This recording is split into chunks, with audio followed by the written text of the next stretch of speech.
رمضان مبارک روزش گیر شب حالش قبرش باقی از باقی جنت و تپه که میبرم میمونن و خاک نیست و یا باقی از باقی بهشت است یا اینکه چکری از چکری های دهشتناک دوزخ است. پیغمبر خدا نه القبر اما روضة من ریاض الجنه او حفرة من حفر النار. قبر یا باقی از باقی بهشت است یا اینکه کمری از کمره های دهشتناکی دوزخ است. القبر اما نعیم و اما عذاب. قبر یا جای راحت است برای مومن ها، برای بندگان پاکیزه و صالح جای راحت است، برای فاسق و بینماز، برای عرقخور و زناگار کمره دهشتناکی مثل کمره هایی که حکومت دارن برای جنایتکارا چه عذاب های دهشتناک بتینشان. این چه عذاب است؟ این یک انسان مثل خود جدو میکرد میزنه یا سویده بمونه. اما در دوزخ ملائکه های الهی که ویرا خدا از قهرش آفریده ذره در اونها رحم نیست، اونها با دوبینکه های آتشین میزنه. چه عذابی است. بنابر وقتی که بنده مومن در قبر میموندیم سید غازی را اول کسی که براش صدا میکند قبرش بده و حدش بده بنده خدا اگر داخل من آمدی با طاعت و با یاد خدا باشی من برای تو باقی از باقی جنت میشم. اما اگر داخل من آمدی در حالی که نه نماز داری نه روزه نه ذکر خدا داری فقط بینمازی و عرقخوری زناگاری من برای تو کمری از کمره های عذاب هستم. تیاری شدی. وای به حال انسانی که در این حالت این صدا را دهشتناک از قبر نشنم. و خواهی که عزیزان من قبر شما باقی از باقی جنت شما بچه های خود رو در این دنیا 5 وقت نمازتان بخوانید. به خاطر گاو و مال و به خاطر بچه و دختر و زن و از یاد خدا غافل نشوی. ملکه کاشی مبادرت بچه هاش کدیش رفتن در خاک نرفتن، گاو و مالش رفت نرفت، خودش هم تنها رفتن. ما و شما هم تنها میریم. اینا با زندگیشان رو میبینیم. مقصد من این نیست که کار نکنه، میلش کار هم کنه برای زندگیتان، اما 5 وقت نمازتان در وقتش خانه. همسایه مسجد دوید در بچه های غازی بشان نمازتان خانه. رمضان مبارک که شد بخور سردی خاندان تا بچه دختر کاتان امر کنه روزه گیرند اگر تی گرم باشد. از حرام های خدا عرق و زنا خودتان نگه داره. در انسان طاقت عذاب خدا نداره. گناه، عرق نوشی، زناگاری، آدم فروشی، خبرکشی، حقارت اینها عذاب هستند برای خود. اگر در دوزخ تو رو میسوزند مار و کژدم میشوند کردار تو میدرانند از غضب اعضای تو. این لحظه راحت داره زناگاری و خرطبازی و بینمازی و روزخوری، اما یک عمر عذاب داره، یک عمر حسرت دار و داد و فریاد داره، اما کسی دیگه صدای تو رو نمیشنه. بنابر خداوند ما و شما را در این دنیا برای حیات موقتی آفرید، برای همیشگی نه. 60 سال 50 سال 90 سال اگر دراز عمر بینیم آخرش با مرگ پیش خدا میریم. مثل که در رحم مادر 8 ماه و 9 ماه بودیم به دنیا آمدیم، این دنیا هم مثل اوست. از اینجا بریم داخل قبر، از داخل قبر روز قیامت پیشگاه خدا رو میخیزیم. آن روز برای این حیات دنیا من جواب میتیم. اگر جواب داده تانستیم و آدم خوب باشیم، اهل ایمان و اهل مسجد باشیم، دوست خدا باشیم، خداوند برای دوستاش بوستان سرای بهشت آماده با همه زیباگی ها و راحت هاش. بهشت دیگه پیری نداره، بهشت دیگه پادردی نداره، دیگه بهشت غم ندارد، بیماری ندارد، کمبغلی ندارد، گدایی ندارد، مرگ ندارد، همیشه راحت. مردای بیشتی 33 ساله، خانمهاشان 16 ساله، چی راحتی در اونجا، چی خوردن و گرفتنی در اونجا. من اینجا یه بسیارتر خوری فشارت بلند میشه، فشارتر خوری غدود زیری معده در میکنن، یا بلاد گرفتن میشه، از زندگیتان بیزار میشی. اما جا بهشتی هر چی بهشتی میکنن، نه معدهش درد میکنن، نه فشارش میکنن، نه قندش بلند میشه. خلاصه جای راحت اونجاست. این دنیا جای راحت نیست. دنیا جای کار و عبادت های. هم زندگی میکنی برای دنیا، هم عبادت میکنی برای سفری در پیش ایستاده. تو با خود ببر توشه خویشتن، که شفقت نیاید ز فرزند و زن. این پادشاه ها برای دوستاشون ویلاها و بستانسرا دارن، لبای دیرا در میبرن میشد میکن الفتاشون. برای مخالف و قانون شکناشون کامراهای دهشتناک دارن در ترماشان. خداوندم برای بندگان فرمانبردارشو، برای بندگان خدا دوستش بستانسرای جنت آماده کرده، قصرهای عالی. اما برای بندگان ناشکرش، برای بندگان ناسپاسش، برای بندگان قانون شکنش، خداوند عذاب دهشتناکی دوزخ آماده کرده. وقودها الناس والحجاره علیها ملائکة غلاظ. خدا میگه اون کمری آتشی که من آماده کردم مثل کمرهای این دنیا نیست.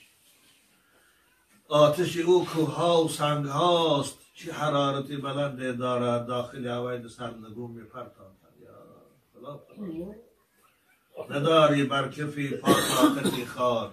بچه های خوشویه بار دستاتونو بالای لخچه علاب دمونه، چند که سوختنش ده طاقت داره، نداری؟ طاقت نداشته باشی در اون آتش دهشتناک چطور طاقت میکنی؟ نداری بر کفی پا طاقتی خار، دلیری چون کنی بر کنی نام. و امروز خداوند ما و شما رو فرصت داده، 40 ساله، 50 ساله، 70 ساله، وظیفه ما بندگی خدا کردنه. هر نماز بامداد خانه بستید در اکفای کار و باردان سید، تا نماز پیشین که با طهارت دید در جای کار در پیشین خانه با تا عصر کار کنه.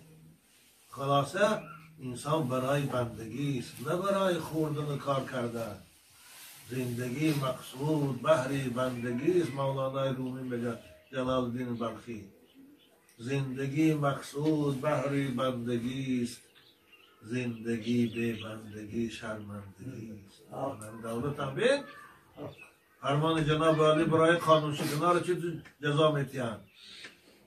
اند حتی تنظیم رعایت نکنی میبرن جریمه تا میکنن. خیال میکنی خالق آسمان و زمین قانونش میشکنی، عرق نخور گفته عرق مینوشی، زنا نکن گفته زنا میکنی، خیانت میکنی در حق یک کس، نماز خوان گفته نماز نمیخوانی، خیال میکنی وای تو جزا نمیتی. این پادشاه ها جزا دادن قدرت داشتن، وای کی ای تو متهمه گفتی روزبای گالی بارگندن که این کرسی چی کپه اونجا در روشن نمازاتان خانه بچه های خوب کار کنه، شیطان فریبتان نکنه، کار کنه که شیطان بدبخت وسوسه کرده حال یاشی معیشت کن فقط پیر شوی به توبه میکنی نگوه به بوی پیری چندین نوجوانی برفتم به اطاعت از این داری فانی. هر جوانا رو من جنازش خانم 15 ساله رم، 20 ساله رم، 42 ساله رم، من عروس خواندم جنازش برفت و بوی پیری چندین نوجوانی برفتم به اطاعت از این دار فانی. مبادایی که به اطاعت بمیری ز نخل باغ عمرت بر نگیری. نما رسول اکرم هلک المصومون، هلاک شدن کسانی که گفتن پگه پیر شویم بر نماز میخوانیم، پیر شویم بر بندگی میکنیم و یا هلاک شدگی هستن. درا پیر طاقتی بندگی رو نمونه، پیر شده اما کتان نماز به حضور خوانده میتونه نمیتونه دیگه، مسجد رفته میتونه نمیتونه دیگه، تمام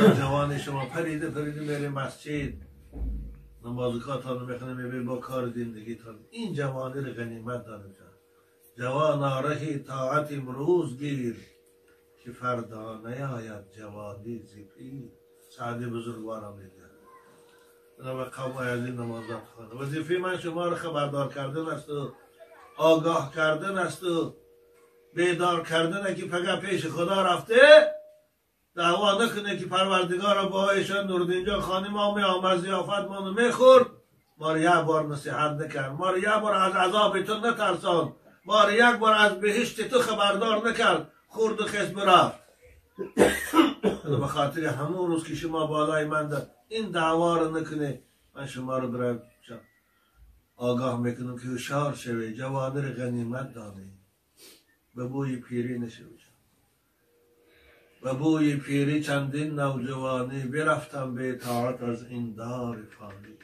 مبادایی که به اطاعت بمیری ز نخل باغ عمرت بر نگیری عمر انسان مثل درخت ہے درخت حاصلدار مصاحبش بخواش قابل میکنه تربیهش میکنه آوش میتیا نودهای زایتیش میزنه طرفدارش میکنه تربیهش میکنه عمر انسان هم با طاعت خدا با پاکیزگی باشه و عمر مثل درخت حاصل پیدا خدا وی دوست بداره اما عمر به طاعت مثل درخت به حاصل است حاصل که نداشت صاحبش عبیقش میبرش ایزمش میکنه علاوش میکنه عمر به حاصل هم خدا صاحبش فقط در دوزخش میسوزه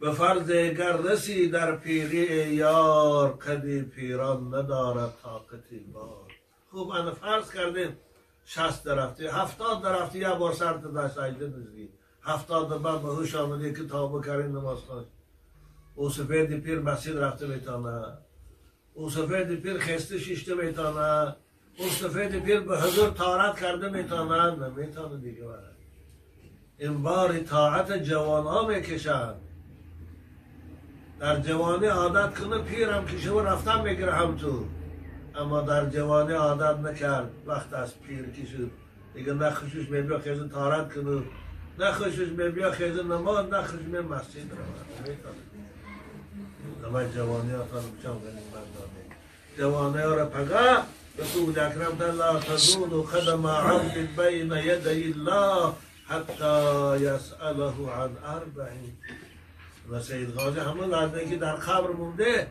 روح او رو خدا حاضر میکنه پیشته میبرن مفتش الهی دستاش بسته میپرسد بندی من به تو عمر دادم این عمر در کجا صرف کردی من به تو جوانی دادم این جوانی رو در کجا صرفش کردی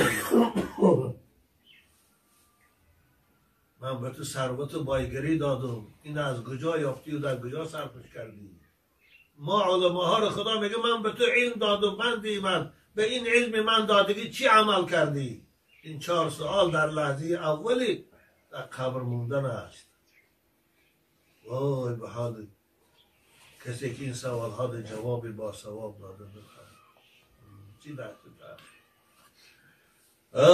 قبر بسیار رسول اکرم وقتی که عذاب قبر بیان بیوانه آب دیدشان میره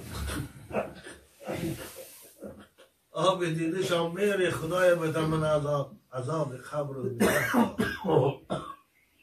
من در سجده دعا میکنی بشم سبحان ربی الاعلا سبحان ربی الاعلا سبحان ربی الاعلا 3 بار 5 بار که گفته تاجیکی گوی خدایا من از عذاب دوزخ خود نگه دار خدایا من از عذاب قبر خلاص کن خدایا من از این فتنه هایی که جامعه مبتلا شده است نگه دار پناه گیری بچم این تعلیم رسول اکرم صلی الله علیه وسلم خداوند دعا کنیم آغازی ما را گوشی پرنون ناش جنت کنه حاشم کنه شواب خیر احسان های فرزنداش ما دراش کرده خداوند در دست خانای پرنون همچون حدی به روحش برسانه با بچهاش این خامای ما را همشان خداوند نگهبان شو و عمر دراز و رزقاشان و فراخ کنه توفیق بندگی نصیب کنه